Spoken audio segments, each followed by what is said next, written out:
צהריים טובים.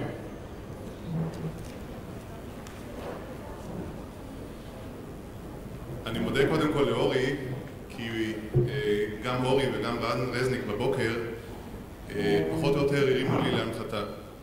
כשאורי סיפר שבעולם אנשים רבים לא יכולים לקבל שירותי רפואה מפני שאין להם מספיק כסף לכך, אני יכול לספר שבישראל, אם אני לא טועה, כשליש מההוצאה הלאומית לבריאות היא הוצאה פרטית. ההוצאה הלאומית הפרטית לבריאות, מאז שנחקק חוק ביטוח בריאות ממלכתי ב-1995 ועד היום, עלתה פי 3 או פי 4. כלומר, אנשים מוציאים מהכיס הרבה יותר כסף ממה שהם הוציאו בעבר. רן רזניק סיפר בבוקר על גבריאלה, אותה חולת סוכרת שלא יכולה להתקבל לביטוח.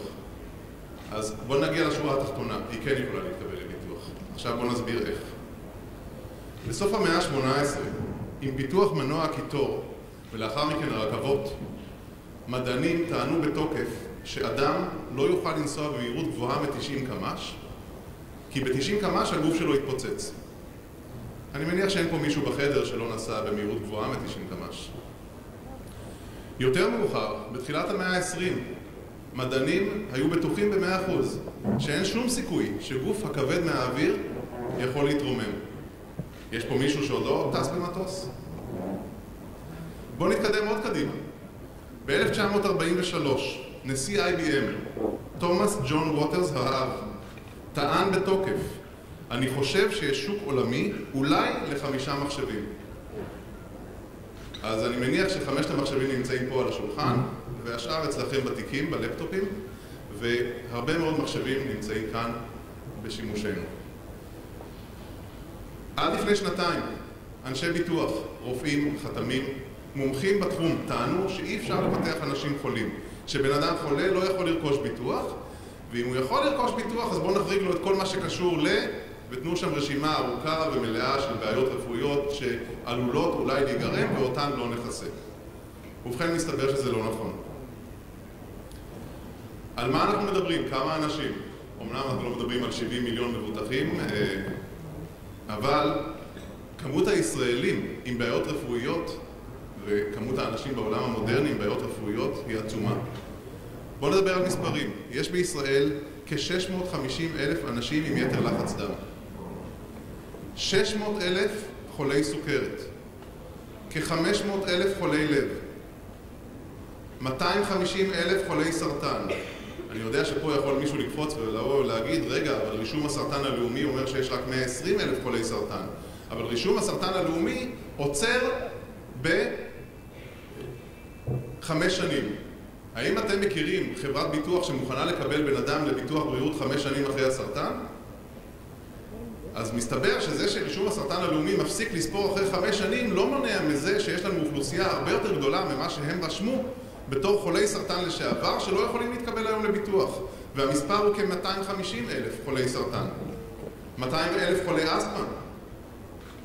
אם נסכם את כל המספרים האלה, אף על פי שהסיכום לא יכול להיות סיכום אריתמטי מפני שיש פה חפיפה. יתר לחץ דם הולך מצוין עם סכרת, שהולך מצוין עם חולי לב, אבל בכל זאת, אם נעשה סיכום אמיתי של כמה אוכלוסייה חולה יש בישראל, נגיע למסקנה שכ-40% מהאוכלוסייה הבוגרת סובלת מבעיות בריאות כרוניות. חבר'ה, 40%, זה לא נישה. נישה זה אם היינו מוצאים פתרון לאוכלוסייה של 0.2% מהאוכלוסייה שיש להם בעיה והם לא מצאו פתרון. 40% מהאוכלוסייה לא יכולה לרכוש ביטוח, לא הייתה יכולה לרכוש ביטוח כמו שצריך. מדוע בכלל אנשים קונים ביטוח בריאות? מה הם מחפשים? קודם כל אנשים מפחדים שתקרה להם בעיה רפואית. אבל איזו בעיה רפואית? בראש ובראשונה מה שיש לך. מי שחלה בסרטן מפחד שיהיה לו עוד סרטן. מי שחולה לב מפחד שיהיה לו עוד התקף לב והוא יצטרך ניתוח מעקפים פרטי. מי שחולה בסוכרת מפחד שהוא יצטרך השתלת כליה. אבל מי שיש לו בעיה רפואית, עד לפני שנה, שנתיים, מצא מנעול דלת סגורה ולא יכל היה לרכוש ביטוח. אם הוא היה יכול לרכוש, הוא היה מקבל רשימת חריגים כזאת שלא היה לו ביטוח בכלל. כי לתת לחולה לב ביטוח שבו לא נחסה לו את הלב, כלי הדם, ואולי גם שבץ מוחי שיכול להיגרם מזה, זה לא ביטוח, חבר'ה.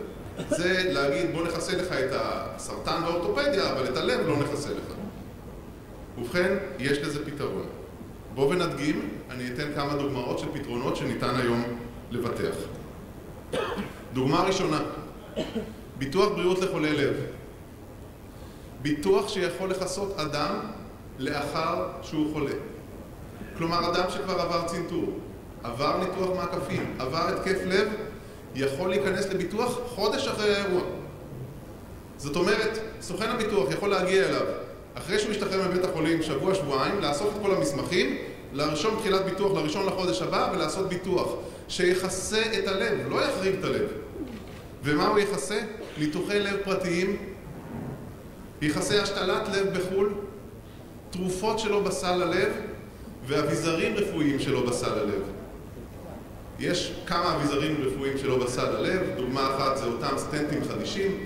אתם יודעים שהייתה תקופה שהסטנטים מצופי התרופה לא היו בסל, היום בחלק מהמקרים הם בסל, בחלק לא. אבל יש היום סטנטים חדשים, כל פעם ממציאים איזושהי טכנולוגיה חדשה. היום במקום להשתמש בסטנט מחומר א', משתמשים בחומר ב', טיטניום.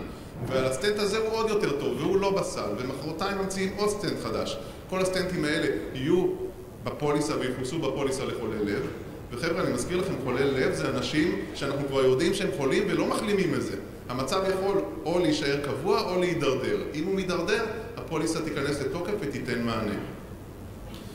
כיסוי נוסף במסגרת הזו של אביזרים שלו בסל הוא קוצבי לב שאינם בסל. יש היום מכשיר שנקרא קוצב לב משולב דפיברילטור אוטונומי. זה אותו מכשיר שבן אדם מגיע למצב של פרפור פרוזדורים והלב שלו למעשה לא מזרים יותר דם, ואתם מכירים בסרטים שרואים שמישהו מת ולוקחים שתי כפות חשמליות ומחשמלים אותו והוא חוזר לחיים. המכשיר הזה נקרא דפיברילטור. אז יש איזשהו חוק שאומר שבכל מוסד ציבורי צריך להיות דפיברילטור. פה זה מלון, אני בטוח שיש פה דפיברילטור. מישהו יודע איפה הדפיברילטור? אז היות ואנחנו לא יודעים איפה, אז יש אנשים שיש להם סיכון להגיע למצב הזה, משתילים להם בלב קוצב לב בחזה, שגם נותן את השוק החשמלי הזה בשעה שהלב לא מזרים דם לגוף. הקוצב לב הזה לא נמצא בסל לאנשים שזה עוד לא קרה להם, אלא רק למי שזה קרה. זאת אומרת, אם זה קרה לך כשהיית ליד דפיברילטור, החיו אותך, ואז קיבלת קוצב לב דפיברילטור על חשבון מדינת ישראל. אם זה לא קרה לך עדיין, והרופא אומר, תשמע, יש לך כאלה הפרעות קצב שאני מניח שאיפשהו בעתיד אתה תמות, הרופא לא יגיד במילים אלה, אבל אני מתרגם את זה למונחים שלנו, של אנשי הביטוח. הרי אנחנו מפחידים אנשים כל הזמן, נכון? אנחנו מוכרים ביטוח איפשהו קצת עם הפחדה. אז שהרופא אומר ללקוח הפוטנציאלי שלנו, יש לך סיכון, אז ממליץ הרופא, לפחות לפי ההתוויה הרפואית, לתת לו קוצב לב דפיברילטור, אבל זה לא בסל.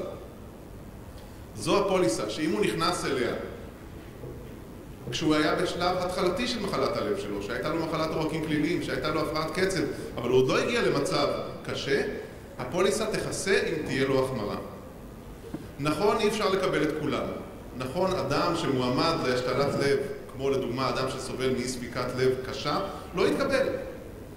אבל 75% מחולי הלב יכולים להתקבל לביטוח הזה. דוגמה הבאה. סוכרת. 600,000 חולי סוכרת בישראל שיודעים על הסוכרת שלהם, וטוענים שיש עוד 250,000 שלא יודעים שיש להם סוכרת. סוכרת זה המחלה שמושפעת הכי הרבה מסיכוני אישיות. כי מסתבר שאדם שיש לו סוכרת שטורח לאזן את עצמו, יחיה באורח חיים כמעט רגיל, למעט העובדה שהוא צריך לדאוג כל הזמן לאיזון הסוכר, ולא יהיו לו פגיעות, והוא יחיה חיים רגילים עם תוחלת חיים פחות או יותר רגילה, ולא רחוקה מהממוצע של האוכלוסייה. לעומת זאת, אנשים שלא טורחים לאזן את עצמם, יהיה להם את כל הצרות של הסוכרת שאנחנו כבר מכירים ושמענו עליהם, כמו כריתת גפיים, התקף לב, אי ספיקת כליות, שבץ מוחי, בעיות בעיניים, הרדמות בידיים, הרדמות ברגליים, כל הבעיות, כל פגיעות בעברי המטרה של הסוכרת. אדם שמאוזן בנושא הסוכרת יכול לרכוש ביטוח, נכון להיום. ביטוח בריאות וביטוח סיעוד לכל החיים, אפילו אם הוא נותן אינסולין. אז אדם מאוזן יודע ושומר על עצמו, יוכל לרכוש ביטוח. אני לא אומר זה פשוט, אני לא אומר שכולם יודעים ומבינים, אני יכול להגיד לכם שתהליך החיתום הוא תהליך מורכב, צריך לדעת את השאלות וצריך לדעת מה לשאול. אנחנו יודעים מה לשאול את הלקוח כדי שנדע אם אנחנו יכולים להציע לו את הביטוח או לא. יש פרמטרים רפואיים שבודקים, לדוגמה, מה הממוצע של איזון הסוכר של הפציינט בשלושת החודשים האחרונים. צריך לבקש את זה ממנו, מראש, כדי לדעת אם אפשר לבטח אותו, ומשם ממשיכים את התהליך. אבל אם אתה לא יודע איזה שאלות חיתומיות לשאול, אתה לא תוכל להציע את הפוליסה הזאת ללקוח אחר כך. אנחנו יכולים לחסות ניתוחים בלי החרגות בכלל, כולל ניתוחי לב. אני מזכיר לכם, חולה סוכרת, הסיכון שלו ללקות בהתקף לב גבוה פי 7 מאוכלוסייה רגילה. פי 7. אנחנו יכולים לחסות השתלות בלי החרגה. 75% מהשתלות הכליה בישראל נובעות מסיבוכי סוכרת. אנחנו יכולים לחסות תרופות לסוכרת, עם החרגה של התרופות לסוכרת, אבל אפשר לחסות תרופות אחרות. אפשר לבטח ביטוח סיעודי בלי שום החרגות. דוגמה הבאה, או אולי דוגמאות נוספות. אסתמה. אסתמה, מחלה מאוד נפוצה, 200,000 חולי אסתמה בישראל, אפשר לבטח אותם בלי שום חריג. 0 חריגים. אוטיזם. מעל 10,000 ילדים אוטיסטים בישראל, אפשר לבטח אותם בלי שום חריג. אנחנו יכולים לתת ביטוחים חלקיים שלא מכסים הכל, אבל משהו, מענים כלשהם, גם בתחום ביטוח חיים וגם בתחום ביטוח הבריאות, למושתלים, לנכים שסובלים כבר מנכות קיימת. פונדקאות, אתם יודעים שיש חובה לבטח אנשים שעושים פונדקאות, על פי משרד הבריאות? אנחנו יכולים לבטח חולי כליות, אנחנו יכולים לבטח גם חולי סרטן. בעתיד הלא רחוק, אני מדבר איתכם על טווח של כמה חודשים מהיום, אנחנו נצא עם פוליסה שמבטחת חולי סרטן אחרי שהם החלימו. ותיתן להם כיסויי בריאות למרות שהם היו חולים בסרטן. לא פוליסה עם החרגה שאומרת נבטח הכל חוץ מסרטן. פוליסה שתכסה את הסרטן. אוקיי. גם אם יהיו להם גרורות, גם אם יהיה סרטן חדש, גם אם יהיה סרטן נוסף, יהיה כיסוי. עוד דוגמה, אמנם היא לא מתחום ביטוח הבריאות, אבל היא מתחום ביטוחי הריסק. יש נושא שנקרא ביטוח חיים ללא חיתום. אני מניח שחלקכם מכירים אותו, הוא נמצא כבר בחלק מחברות הביטוח. אנשים צריכים ביטוח חיים ולא תמיד יכולים להתקבל. בטח לא אנשים שעברו אירוע מוחי, אנשים לאחר סרטן, אנשים לאחר התקף לב, ברוב המקרים לא מתקבלים לביטוח. נכון להיום חלק מחברות הביטוח מציעות כבר ביטוח חיים שנקרא ביטוח חיים לכל אחד או ביטוח חיים ללא חיתום, כל אחד עם השם המסחרי שלו. ביטוח ללא חיתום, 0 שאלות, שם, תעודת זהות, תאריך לידה, כתובת, מספר כרטיס אשראי, אדוני מבוטח, נשלח לך פוליסה בדואר. נכון, הוא שולם מביטוח חיים רגיל בשני אלמנטים מרכזיים. האלמנט הראשון הוא יותר יקר, טוב, נו ברור, אני יכול לקבל גם בן אדם שנמצא במחלקה אונקולוגית. האלמנט השני הוא שבשלוש השנים הראשונות או בשנתיים הראשונות, תלוי באיזה חברת ביטוח אנחנו מדברים, הוא לא מכסה מחלות. אבל אחרי 3 שנים הוא הופך לביטוח חיים לכל דבר ועניין. יש מקרים שאנשים חייבים ביטוח חיים. מתי? משכנתא. הביטוח הזה אנחנו יודעים איך לעשות כך שהבנקים יקבלו אותו לצורך משכנתא, וברוב המקרים אני יכול להגיד לכם, מכרנו עד עכשיו מעל 100 פוליסות כאלה, מעל 100 מבוטחים כאלה, כאשר רק 2 מקרים הבנק סירב לקבל את הפוליסה הזו בתור פוליסת ריסק משכנתא. רק צריך לדעת איך לעשות את זה. אגב, יש פה עוד בנפיט נחמד. למבוטח אין מה להפסיד שהוא קונה את הפוליסה, מפני שאם הוא ימות חלילה ממחלה ב3 השנים הראשונות, המוטבים יקבלו החזר של הפרמיה שהוא שילם. עוד דוגמה. ביטוחי אובדן כושר עבודה. נכון להיום אפשר לבטח בביטוחי אובדן כושר עבודה אוכלוסיות שאי אפשר היה לבטח קודם. חולה סוכרת סוג אחד יכול לקבל כיסוי לאובדן כושר עבודה. אני מניח שכל אחד מכם שפגש חולה סוכרת סוג אחד אמר לו, תשמע, ביטוח אובדן כושר עבודה, אני לא מצליח. אבל חבר'ה, אפשר. נכון, אנחנו צריכים לעבוד מול מבטחי משנה, צריך לעשות חיתום מיוחד, אולי גם לא יהיו כל התנאים המיוחדים שהיום עוברים עם ביטוחי אובדן כושר עבודה, כמו ביטוח מקצועי והטבה לשיקום ועוד כל מיני רשימת הכיסויים הנוספים שהוסיפו על ביטוח אובדן כושר עבודה וניפחו אותו לבלי הכר. אבל היסוד, אם אינך יכול לעסוק בעיסוקך או בעיסוק סביר אחר המתאים לניסיונך, הכשרתך והשכלתך, אפשר לבטח גם אם אתה עם סוכרת סוג אחד לקבל אינסולין כמובן.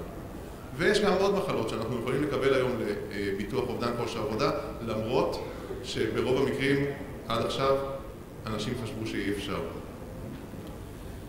עוד כיוון אחד ואחרון, דוגמה אחרונה, ביטוח בריאות לנסיעות לחו"ל. כולם קוראים לזה ביטוח נסיעות לחו"ל, וכל הזמן אנשים חושבים על תביעות המטען שמטרידות אחר כך את סוכני הביטוח, אבל אני מזכיר לכם ש90% מהפרמיה, אם לא יותר מכך, בביטוח הנסיעות לחו"ל זה ביטוח הבריאות. וזה ביטוח בריאות אמנם לתקופה קצרה, אבל מאוד חשוב לאנשים שנוסעים לחו"ל שיהיה להם כיסוי גם על הבעיה הרפואית הקיימת שלהם. אז הפוליסה הסטנדרטית המקובלת, הקלאסית בישראל, אומרת נכסה כל אדם שלא חל שינוי במצב הרפואי שלו בששת החודשים האחרונים, ולו תרופתית. זאת אומרת שאם חלילה דורון הלך לרופא והרופא רשם לו איזשהו כדור ללחץ דם לפני חודש, דורון לא יחוסה לכל מה שקשור ללחץ דם בביטוח הנסיעות לחו"ל הסטנדרטי שהוא קונה לעצמו. אבל יש פוליסה יותר טובה מכך. אנחנו היום משווקים פוליסה שמכסה כל אדם שלא אושפז 3 חודשים אחרונים. זהו, אין לי עוד מה להוסיף אחרי המשפט הזה. לא אושפז 3 חודשים אחרונים. חולה סרטן, כמו הפרמיה הרגילה והמקובלת בשוק. 3, 4, 5 דולר ליום לגיל 50, ועד 8, 9 דולר בגיל 70, 80, 90. פרמיה מקובלת בשוק, רק תנאי קבלה יותר טובים. אנחנו מכסים חולי סרטן, אנחנו מכסים חולי לב, ויותר מזה חבר'ה, 90% מהאנשים שכן עברו אשפוז בשלושת החודשים האחרונים מתקבלים לאחר חיתום. זאת אומרת, זה כמעט ביטוח לכל אחד. והמחיר אטרקטיבי. ביטוח מחלות קשות. כל ביטוחי המחלות הקשות היום בישראל הם קבוצות של מחלות. רוב החברות מסתייגות מהעובדה שבוא נחריג קבוצה מסוימת ונכסה את כל הקבוצות האחרות. אבל אפשר, אין סיבה שלא. אם הפגיעה לא הייתה כלל מערכתית, אפשר להחריג נאמר את קבוצת הלב ולכסות את כל היתר. ורוב החברות לא עושות את זה, אנחנו יודעים איך לעשות את זה. אני אתן לכם עכשיו כ7-8 דוגמאות של אנשים שביטחנו בעת האחרונה, מאחורי כל שורה כזאת מופיע שם. ביטוח לילד אוטיסט, ביטוח בריאות בלי שום החרגה. בת 28, אישה מאוד נחמדה, שוקלת 200 קילו, קנתה בית. לא יכלה לקבל משכנתה מפני שהיא לא יכלה לספק את ביטוח החיים למשכנתה. קיבלנו אותה לביטוח ריסק ללא חיתום, והיא קנתה בית. קיבלנו זר פרחים גדול. בן 65 לאחר התקף לב התקבל לביטוח בריאות בלי שום החרגה, שמכסה לו את הלב. בן 47 התקבל לביטוח סיעודי, למרות הסוכרת שלו, ביטוח סיעודי לכל החיים. בן 31 עובד בנק עם סוכרת סוג 1, רכש ביטוח אי כושר עבודה, ריסק, בריאות וסיעוד, למרות הסוכרת. עוד 3 דוגמאות. בן 60 חולה סוכרת, סוכן ביטוח, לא נמצא פה בעולם, לא פגשתי אותו, סוכן ביטוח שהתקבל לביטוח בריאות בלי החרגות. הוא חולה סוכרת, הוא פנה לחברות שהוא עובד איתן, אמרו לו לא, אבל אפשר. 2 דוגמאות בתחום ביטוח הנסיעות לחו"ל. חולה סרטן התקבל לביטוח נסיעות לחו"ל ללא החרגות, שנמצא בטיפול כימותרפי. תקרת כיסוי $250,000. נכון, צריך להבחין בין סוגי הטיפול הכימותרפי. יש טיפול מסייע ויש טיפול קו ראשון. בקו ראשון לא, אבל במסייע כן. זאת אומרת, כל האנשים שמקבלים כימותרפיה 5 שנים אחרי המחלה ולא יכולים לקבל שום כיסוי בשום מקום אחר, יכולים, מסתבר שיש להם פתרון. אדם חודש אחרי התקף לב התקבל לביטוח נסיעות לחו"ל עם תקרת כיסוי של $50,000. אז איך עושים את זה? כמו שלא כל סוכן ביטוח יודע למכור ביטוח רכב, אני לא מבין בביטוח רכב כלום. נכון, יש לי את הרישיון בצד, אבל מעולם לא בחרתי ולו פוליסת רכב אחת. ולא כל סוכן ביטוח יודע למכור ביטוח דירה. ולא כל סוכן ביטוח יודע למכור ביטוח מנהלים. מסתבר שלא כל סוכן ביטוח יכול למכור ביטוח לאנשים חולים. אבל יש פתרונות, אנחנו יודעים איך לעשות את זה. בקבוצת מדאנס יש לנו פתרון איך למכור לאנשים החולים. מה שייתן מענה ללקוחות, וסוגריים גם לסוכני הביטוח. חבר'ה, אנחנו לא עובדים במניעים אלטרואיסטיים, כולם עובדים בסופו של דבר בשביל להרוויח, ואני אומר לכם שאפשר לפתור את הבעיות האלה. תודה רבה.